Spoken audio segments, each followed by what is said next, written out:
Hey everybody, thanks for joining the webinar. We're going to go ahead and get started here. So for those of you who just logged in, this is the Abnormal Threat Stream webinar inside the Takeover, how abnormal AI detected and stopped real account compromise. My name is David. I am on the product marketing team here at Abnormal AI, responsible for some of our behavioral and identity products, such as Account Takeover. So, looking forward to walking through a couple of interesting case studies that we have been able to spot and detect with Account Takeover and some things that are good to be aware of in regards to that. And as we go along here, I'll be going into a demo as well, and then finishing up with a Q&A.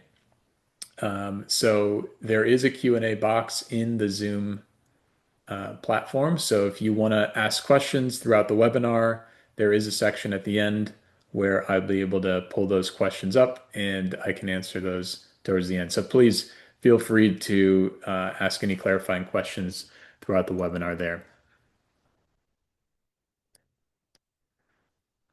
So as I mentioned, we'll kind of talk through account takeover a little bit, go through two different case studies, real world case studies, and then show you in a demo how abnormal account takeover would address some of the risks that popped up during those different case studies, and then follow up with questions. So before we dive into some of those case studies, let's kind of set the stage on some hard facts about account takeover in general, because it's not a niche attack anymore. It's damaging, it's expensive.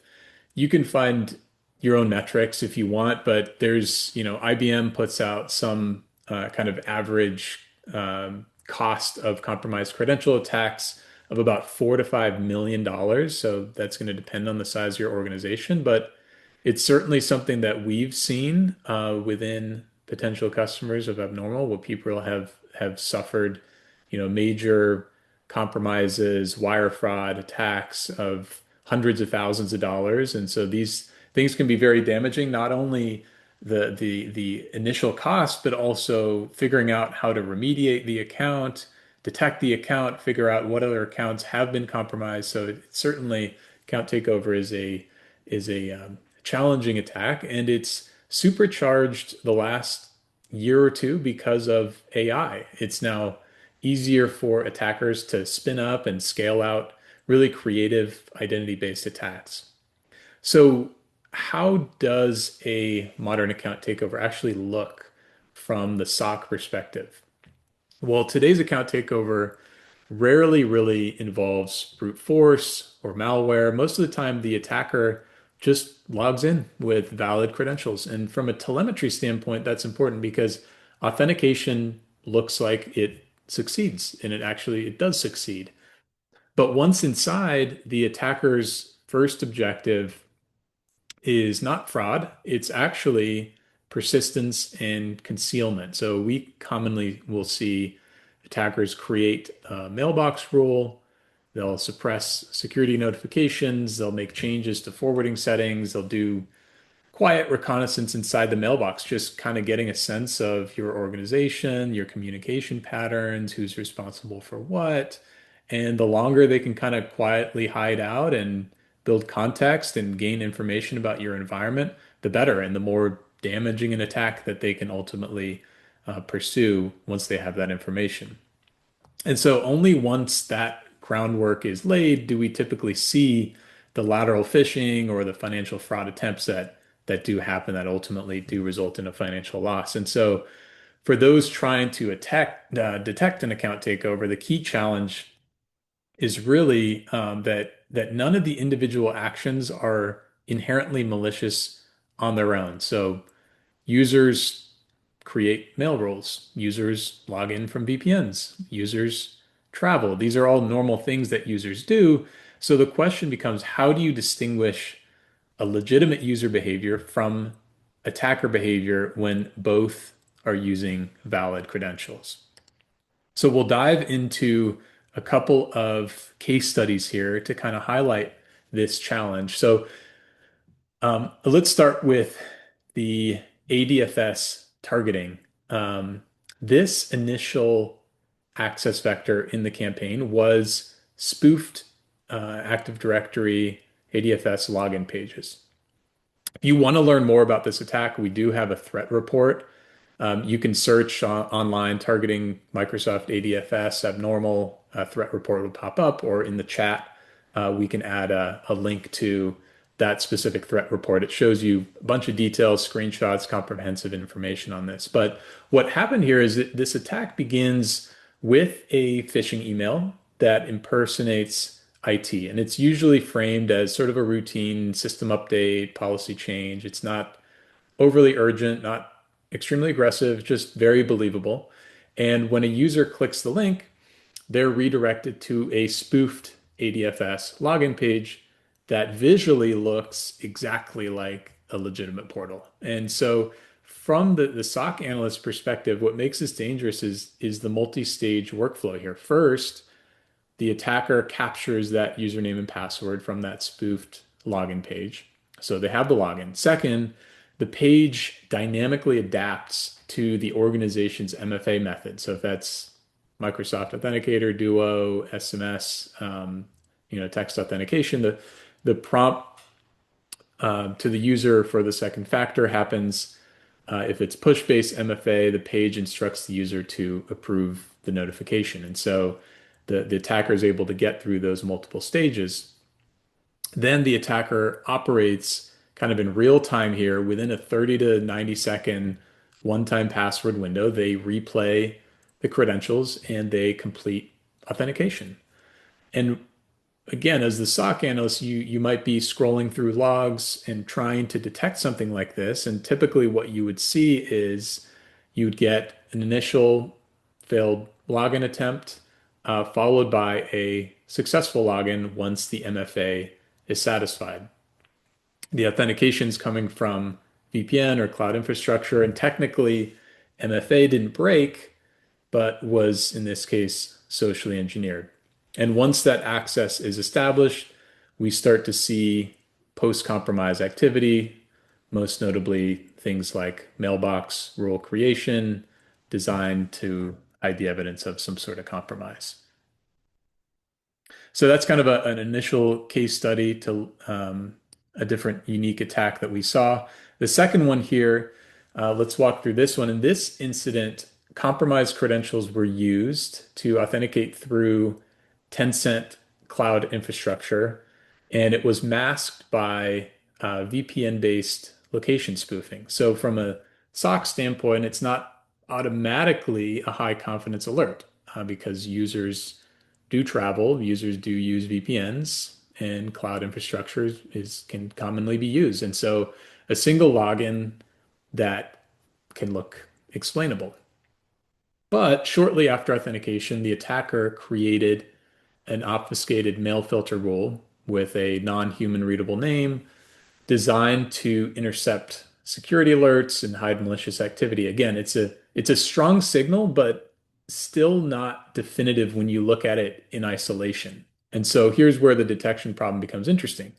If you investigate each account separately, you might see a slightly unusual login or one newly created mailbox rule. And neither of those in isolation are going to cross your alert threshold. But when you zoom out and correlate that activity across accounts and infrastructure, that's when a pattern starts to emerge. And in this case, multiple accounts were authenticating from the same suspicious infrastructure and exhibiting similar post-authentication behavior. So ultimately, 12 different compromised accounts were tied back to the same IP address pattern. So that starts to look less like noise and more like some sort of a campaign.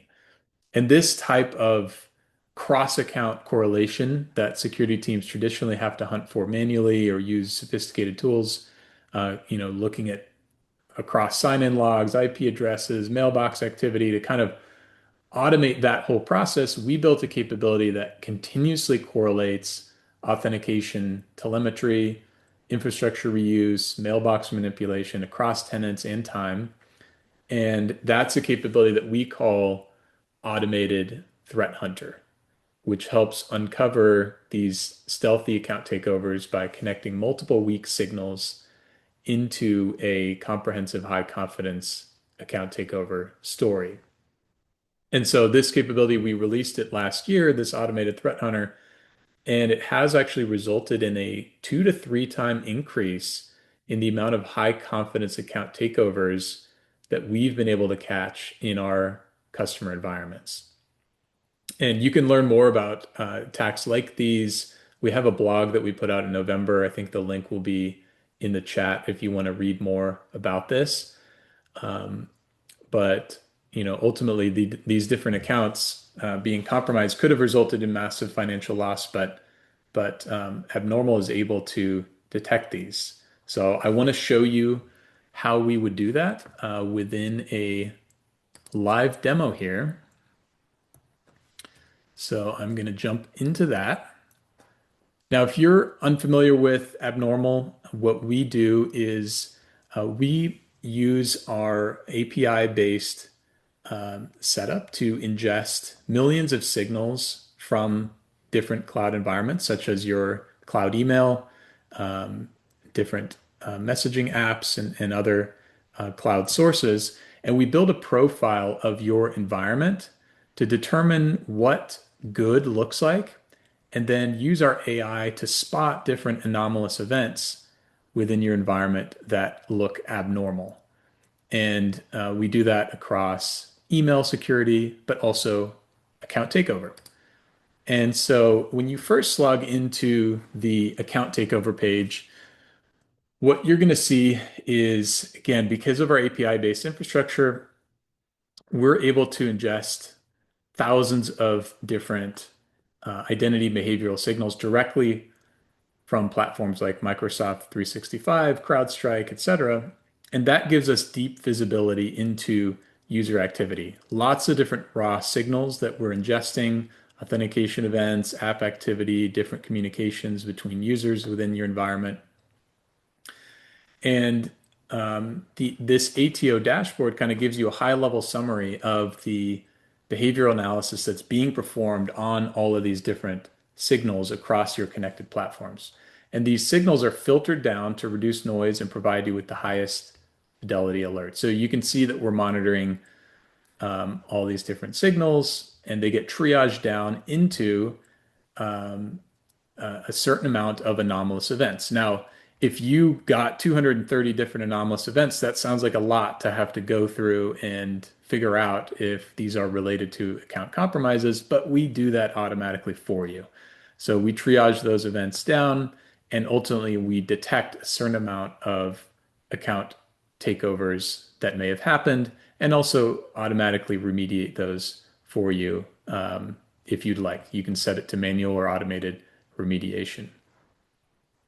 Then on the bottom left, we look into different initial access vectors to determine how those account compromises happened, whether that's phishing or MFA bombing, credential stuffing. We give you insight into that, which you can then use to give your security teams insight into where there might be gaps in security awareness as well as posture. And then on the right, post-compromise activity shows what the attackers are doing once they're inside. So that could be MFA device registration, lateral movement, and unsafe mail filter to kind of give you insight and take some preventative actions that would limit the attacker's footprint for future incidents. So this kind of high-level dashboard gives you those insights and is also designed for executive reporting, whether you need to brief your CISO on account takeover trends, kind of demonstrate the ROI of your security investments. You can quickly pull insights from this, take a screenshot of it, and share with some of the higher ups. So let's dig in a little bit more into the details of these different anomalous events and cases that would help detect some of the cases that I mentioned earlier in the presentation. So I mentioned the anomalous events. You can click into that, takes you to the anomalies tab, and you're able to see different suspicious events. Now, as I mentioned, a suspicious sign-in, an unsafe mail filter created could be something that is malicious, but it could also be sort of a normal behavior. There are users that do create mail filters. They might sign in from different locations. And so on its own, these different events don't necessarily mean an account compromise has happened. But you can go to our cases page and find very high confidence attacks that have happened. So let's take a look at what the picture looks like and how these different events were correlated to create a picture of a compromise. So if we look at Renee West here, so this was determined a high confidence account takeover attack, but let's try to kind of figure out through the timeline why that is. So started out, Renee had a suspicious sign-in that was detected through Microsoft 365. This was the first time in 30 days that that sign-in was observed from this country. It looks like it's out in Hong Kong, and we know kind of Renee's breakdown here, right? She is very rarely, if ever, spotted in Hong Kong, and so we know that this location is risky. It's very anomalous, but we haven't yet created an account takeover case until we see another risk pop up. And we chain these two together. We apply our behavioral AI to kind of probabilistically figure out whether these different events are correlated and come together to determine an account takeover.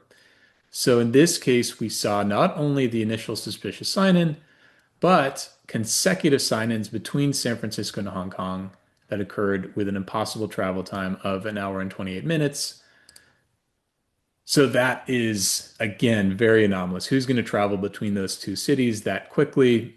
She was detected in San Francisco and then detected in Hong Kong. And so that chained together with this one makes us create an account takeover case.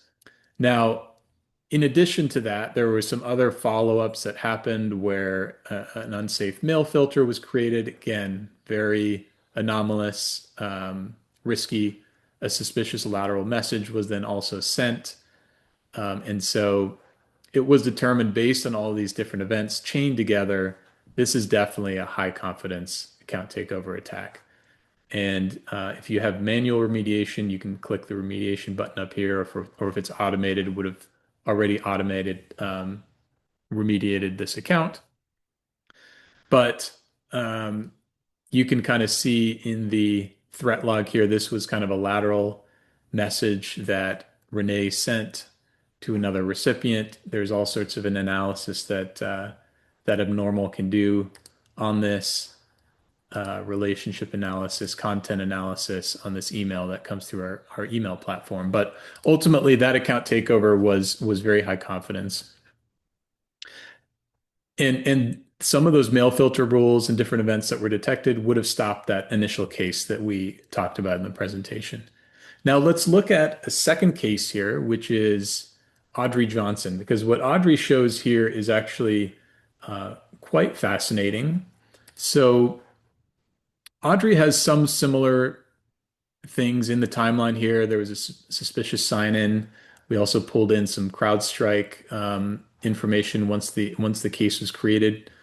And then there was a suspicious sign-in, unsafe mail filter. So we see some similar things. But what's interesting here is what you'll notice with Audrey is this line. Two other users had suspicious sign-ins from the same address, strengthening the evidence of a coordinated attack. And we can see here that there was one more user in another abnormal tenant. So another customer actually had this same thing. And then in your environment, there was another user there. So um, so this all is happening automatically. The power of Abnormal's cross-customer threat intelligence. We're not just looking at your environment in isolation. We're leveraging insights from our growing customer base to catch these sophisticated coordinated attacks that might otherwise slip through. And best part is it all happens automatically. There's no manual correlation required. The system is continuously analyzing patterns across our network and promotes cases when new evidence emerges, sometimes within hours of the initial activity. So from here, the analyst can quickly review the timeline, see how the system reach the verdict. Everything's kind of laid out in a simple logical sequence. So it's easy to validate and take action on.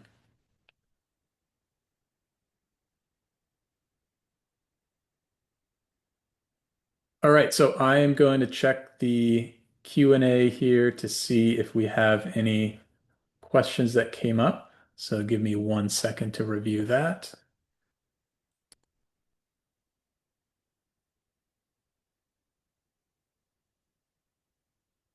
Okay, so a question came up in terms of the initial access vectors. So let me go back to account takeover here. So there was a question in terms of these initial access vectors. How does abnormal determine the origin of an account takeover case? Well, the insights that are shown here are based on our models and historical patterns that we see across our customer. These specific initial access vectors may not always be 100% accurate and should be sort of treated as these are analytical insights rather than deterministic proof. And we're going to be releasing more information in terms of exactly how this analysis happens in coming months. A lot of these features here were actually recently released in the last few weeks. So this is a brand new portion of our account takeover capabilities. But yeah, these are based on abnormal models and historical patterns that we see across our entire customer base. And I will mention that we do have some feedback built into our account takeover portal. So, for example, if there's an account takeover case that happens, let's say abnormal determined with medium confidence that it was an account takeover case, and you go ahead and look into it and determine, well, actually, I determined that this is, I did some research and it looks like this is actually not an account takeover case. When you go and resolve the case, there ends up being a little survey box that says, hey, this was actually not an account takeover case. That feedback will feed back into our models and update abnormals models to make them more accurate for those different false positive cases.